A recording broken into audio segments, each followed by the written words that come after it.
In August 1964, an American destroyer, the USS Maddox, on patrol in the Gulf of Tonkin, exchanged fire with North Vietnamese torpedo boats. The President has asked that the destroyer force be doubled and that an air cap, a combat air patrol, be available at all times on call to it. And as I think you know, he's issued instructions that in the event of a further attack upon our vessels in international waters, we are to respond with the objective of destroying the attackers. 2 days later, the ship's captain thought he was again coming under attack. One of the pilots was not so sure. Well, I was over those destroyers for over an hour and a half, below 1,000 feet, lights off, watching everything they did. I could hear them chit-chatting on the radio, the Maddox and the Joy. They seemed to have some intermittent radar targets. I took it upon myself to get out there where they thought a boat was and try to kill it if they didn't. But it was fruitless. And I'd go down there and there was nothing. Ignoring the conflicting evidence, the Pentagon insisted there had been a second attack.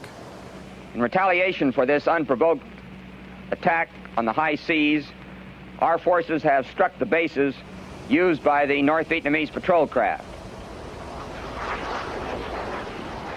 Johnson used the incident to push the Tonkin Gulf Resolution through Congress. It would allow the president to wage war in Vietnam. You said earlier today that you don't accept the administration's claim that Iran was behind the attacks on 2 oil tankers in the Gulf of Oman. What I said is that attacks on oil tankers need to be thoroughly investigated, and that's what we need. I also said, and repeat right now, that the worst foreign policy errors in the modern history of this country came when we got into the war in Vietnam, when we were lied to, the American people were lied to about the so-called Gulf of Tonkin, and when we were lied to about weapons of mass destruction in Iraq. And I think the American people should be very, very careful about taking anybody's point of view in terms of about Iran. I completely hear your point. I'm just curious because obviously, Pompeo has said the CIA concluded that, and there's been nothing to refute that they concluded that. The CIA also, of course, concluded that the Saudi Crown Prince was responsible directly for the murder of Jamal Khashoggi. So do you also think that one deserves investigation like the president is doing, or do you accept the CIA in one case and not the other? You know, Erin, what does the owner, the Japanese owner of the tanker say? They say there's not enough evidence produced by the U.S. Yeah, that's the owner of the tanker. I don't know that they have any particular motive for coming up with that position. They don't agree with what Trump said. All that I'm saying is you need an independent investigation. And this is what I will also say, is that I happen to believe that if the United States went to war against Iran, attacked Iran, it would be an horrific mistake. It would make the war in Iraq look like a cakewalk. And I will do everything that I can, A, to prevent that war, and B, we need the American people to tell Trump that he does not have the constitutional authority to go to war. That is the responsibility of the Congress, not any president.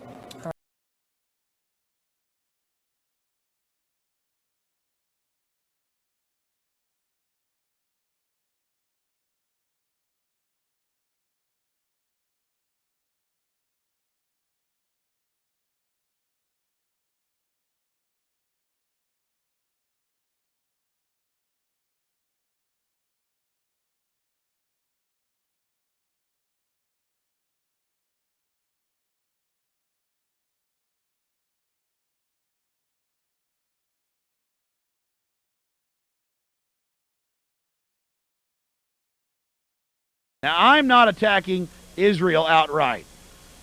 I know that there are a lot of good Palestinians, a lot of good Jews on both sides that are trying to come together.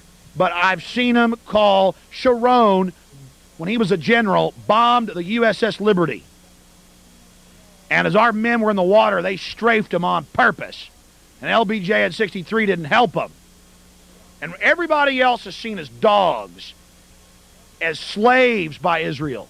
They call the Palestinians goyim. Look in your dictionary. I don't like Adolf Hitler calling Jews subhuman, and I don't like Mecha calling white subhuman, And I don't like any of these racists. And I'm telling you, Israel acts more like the Nazis every day, and so do the Arabs, okay? It's not going to sit here while we bomb Iraq for 11 years and go, yeah, give them Arabs something, when 1 million Iraqis have starved to death. No medicine, no clean water, no electricity. How would you like it when we put Saddam in power and gave him the chemical weapons to hit those Kurds and to fight the Iranians? The government created all of this, and they stand to gain from this.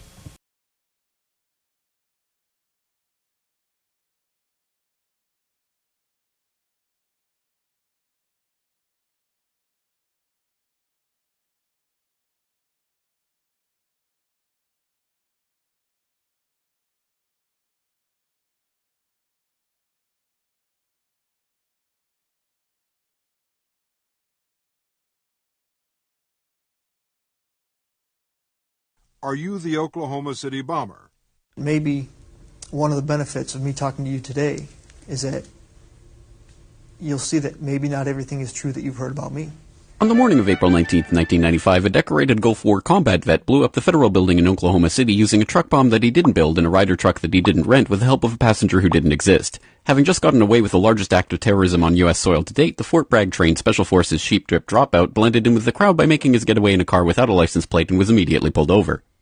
The ATF was the supposed target of the attack, but luckily all of their agents were out of the office that morning. Later that day, the president boldly declared, "We will find the people who did this. And when we do, justice will be swift, certain, and severe." Except for John Doe number 2. John Doe number 2. John Doe number 2. Who, according to the FBI, never existed. In McVeigh's unprecedented 3.5-week trial, the prosecution didn't show the CCTV footage of him and John Doe number 2 parking the Ryder truck. Didn't explain why 24 separate witnesses mass hallucinated the existence of John Doe number 2. Didn't explain why the government was testing truck bombs and the Army was storing Ryder trucks at Camp Gruber right before the bombing. And didn't talk to the FBI informants who blew the whistle on the plot. But they did collaborate with the CIA, and they did convict McVeigh as the lone wolf bomber and Terry Nichols as his bomb-constructing accomplice. Still, a bunch of crazy conspiracy theorists, including 300 bombing victims, insist on talking about facts and evidence and refuse to simply believe what they've been told a million times by people in tailored suits with well-coiffed hair. They quote the U.S. Army Brigadier General and the FBI crime lab whistleblower and the inventor of the neutron bomb who point out the physical impossibility that the Ryder truck bomb did the damage to the building, but that doesn't matter because if there were other bombs in the building that day, we would have heard about them. The second explosive was found and defused. I think he said another bomb. The Justice Department is reporting that a second explosive device has been found. They then found a third device, which was also larger than the first. And I see another bomb truck going, so apparently they're going to try to get out that third bomb. The FBI claims to have lost the footage showing McVeigh and John Doe number 2 parking the truck in front of the Murrah building that morning, but that's understandable because the Bureau has a lot of important evidence to store. Terry Nichols insists the FBI was involved in the plot, but thankfully a judge has saved us the trouble of listening to him by preventing lawyers from deposing him. There was a bomb squad truck parked across the street 2 hours before the blast, but that just shows the authorities were prepared for anything. And other documents obtained by 2020 show that someone called the Executive Secretariat's office at the Justice Department in Washington and said the Murrah building had been bombed. But this was 24 minutes before the blast. But that just shows the public was unusually vigilant that morning. Also, apparently, before the bombing, Governor Frank Keating's brother, Mark, had been working on a novel about a terrorist bombing in Oklahoma City. Stranger still, one of the characters in the novel was named Thomas McVeigh. But that's probably just a coincidence. McVeigh wrote a letter to his sister where he admitted to being a secret Special Forces operative, and he complained to friends of the pain in his ass from an Army-implanted microchip, but that's crazy because if he didn't actually leave the Army in 1991, there would be proof of that. McVeigh was not executed on May 16, 2001 as scheduled because the FBI had failed to turn over thousands of pages of evidence to McVeigh's defense attorneys. But the execution went ahead on June 11th. In a highly unusual and secret agreement, no autopsy was performed. One witness said he was still breathing, and the prison officials admitted his hearse was a decoy. Then, the case was officially closed. And if you question any part of this story, you are a paranoid, wingnut, birther, truther, tenther, prepper, conspiracy loon who'd bring up any of these points ever again. Ever. This message has been brought to you by the friends of the FBI, ATF, DOJ, CIA, SPLC, MSM, and the U.S. Army. And remember, ignorance is strength.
This is a memo that describes how we're going to take out 7 countries in 5 years, starting with Iraq and then Syria, Lebanon, Libya, Somalia, Sudan, and finishing off Iran.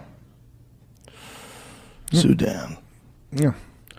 And, you know, I mean, they haven't, it's not like that plan was followed perfectly to a T, but a lot of it sure was. It's like insane that this was just said. And that's not just like if we didn't have such a corrupt press, how do they not talk about that every day? Every day. Like, why does that never come up? Oh, it's like, oh, as we fought all of these wars, no one went, but this is exactly what I heard Mr. 4-star General tell me was your plan. And you've never come to the American people and said, this is my plan.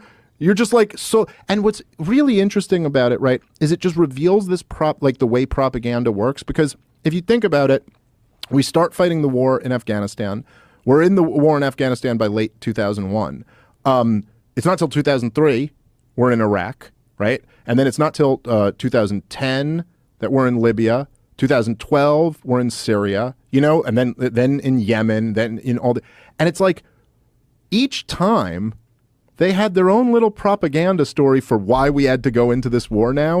And you're like, no, motherfucker, this was always planned. You decided in 2001 you were doing this. So don't tell me this is because Gaddafi's about to go genocidal, or because Saddam has weapons of mass destruction, or because Bashar al-Assad is killing his own people. It's like, no. This is just your latest little excuse now for the war that you already wanted to do. And that's how this shit really works, man. It's like they decide they want to fight these wars. Then they make up a bullshit excuse that they tell the American people. Then these weapon companies rake in hundreds of billions of dollars in profits, and babies get slaughtered. Like, that's what really happens. Like, innocent men, women, and children die, get exploded to death, starve to death, get displaced. Like, it's just the most evil shit in the world. And we want to think of ourselves as the good guy.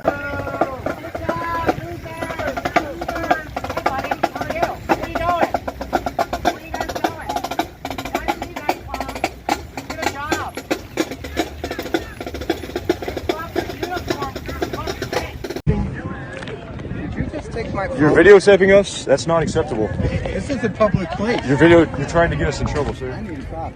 Go find one. I'm deleting the video. No, nope. You're not going to touch my phone. You're not taking the video of us. When I pull my dude, mask down. I recognize you. Yeah, I know you do. So give me my phone. I'm deleting the video.